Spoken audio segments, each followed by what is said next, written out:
ai cái xu ấy người xây chơi điện nam này điện ba ngày má đấy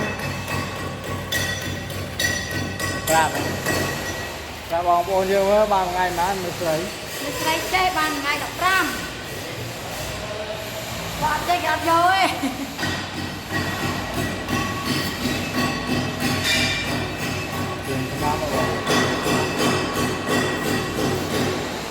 rồi các bắt đấy các bắt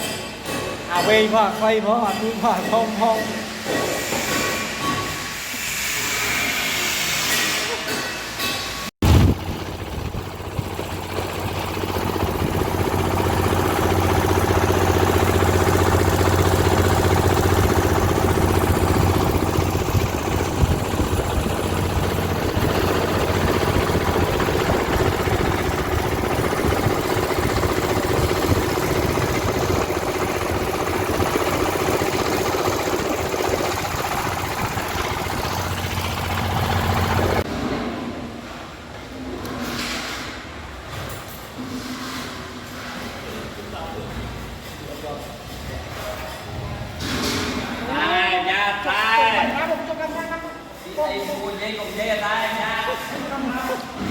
ai sốc camera lắm rồi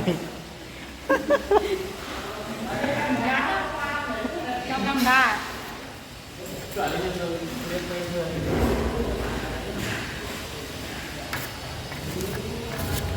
lạ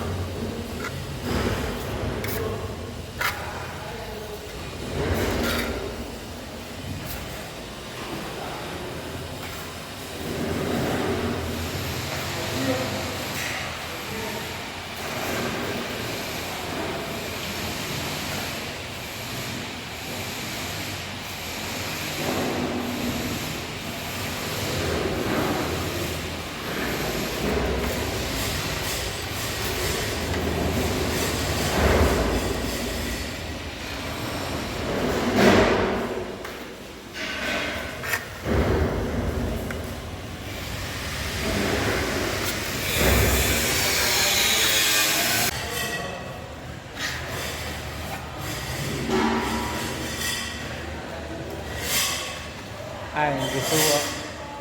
ấy người xây chơi điện nam này điện ba ngày má đấy ra bóng bao nhiêu ba ngày má người xây chơi ban ngày đọc ram bạn chơi gặp rồi